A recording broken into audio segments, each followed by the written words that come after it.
Did you know that our world's population surpassed 7 billion in 2011? And it is still growing by over 80 million people every year. And by 2050, it could reach anywhere between 8.3 to nearly 11 billion. So what exactly is demography? So in this video, I will be breaking down what demography means and why is it so important in health. How understanding our population can help us make better choices for a healthier future. We will also talk about demographic transition, where we will explore the 5 stages of this theory, focusing on key indicators like fertility, mortality, and growth rates. So what exactly is demography? So demography is the study of population, including their size, structures, distribution, and trends over time. It focuses on understanding the characteristics of the population and how they influence health outcomes such as death rates, birth rate, and other economic factors. Population structures. So population structures, they are illustrated using a population pyramid. So a population pyramid visually represents the age and sex distribution of a population. And the shape of country's pyramid gives us insight into its population structure, health, and growth trends.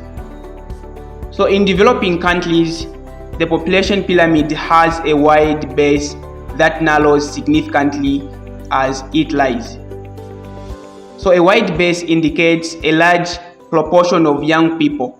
This often reflects high birth rates and younger population overall. Then the narrow top shows a small proportion of older people, indicating lower life expectancy. So what explanations can we give to this? 1. There is high birth rates combined with high death rates and limited health care resources, which leads to lower life expectancy. What about in the developed countries? So in developed countries, the pyramid tends to be almost equal in distribution across age groups. So it has a balanced shape, and this reflects a lower birth rate, lower death rate, and a higher proportion of elderly people. So Italy and Japan are good examples where the pyramid shows a more stable rectangular shape.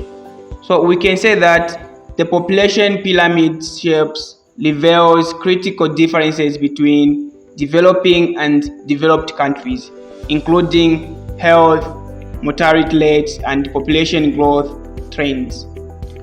Let's now talk about demographic transition.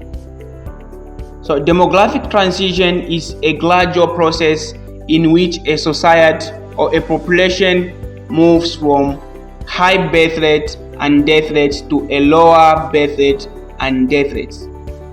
Now, what are the 5 stages of demographic transition? Demographic transition theory describes the historical shift in birth rates and death rates as countries develop. So understanding these 5 stages is crucial for predicting population changes and planning health interventions. The first stage is called high stationary stage or pre-transition phase. So in this stage, we have high birth rate and death rates, leading to lower population growth. Now, why do we have high birth rates and high death rates? So this stage has high birth rate and high death rates because of lack of family planning, poor health services, limited access to safe water, and inadequate sanitation. For example, high infant mortality rates contribute to families having more children. The second stage is called expanding stage. Expanding stage has death rates decline significantly while birth rates remain high. So there is a reduction in death rates while birth rates keeps on increasing. So during the expanding stage, improvements in healthcare and sanitation causes death rates to fall rapidly, resulting in the high population growth. So the growing of food supply and better living conditions lead to a large proportion of young people in the population. The third stage is called rate expanding stage. Here we have birth rates start to decline while death rates continue to fall. In the late expanding stage, fertility rates begin to decrease due to increased access to family planning and education. So death rates also gradually decline, and the result is slower, but it is still positive natural increase in the population. So it is in this stage where societies begin to shift focus to managing chronic diseases as population ages. The fourth stage is called low stationary stage. So in the low stationary stage, birth and death rates are approximately equal, leading to a stable population. So this stability is often accompanied by a rising life expectancy, but also brings challenges related to an aging population and increased health care needs.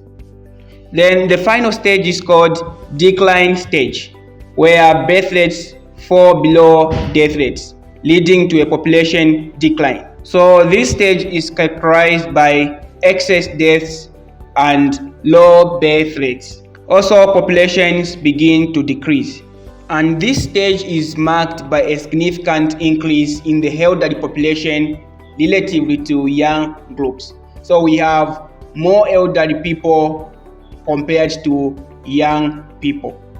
So countries like Japan and Germany are good examples of nations that are facing these demographic shifts and are struggling with low birth rates and high dependence ratios.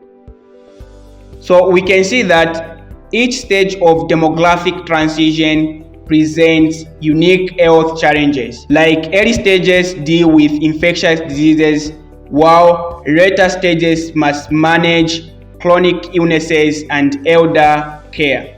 So understanding these dynamics is crucial for effective public health planning. Now let's talk about the advantages and limitations of the theory. The demographic transition theory has several advantages. It is applicable worldwide, allowing for comparisons between developing and developed countries. 2. It helps policymakers anticipate healthcare needs based on population dynamics. The theory also has limitations, like failing to account for migration impact or cultural factors influencing demographic changes. Also, it does not predict how long a country will remain in a particular stage. So, understanding the demographic transition theory helps us to know how population evolve and the corresponding health implications. And by understanding these stages, we can better prepare for the future health challenges and work towards equitable health solutions. So thank you for joining us in this education journey. And please don't forget to subscribe, like, and share.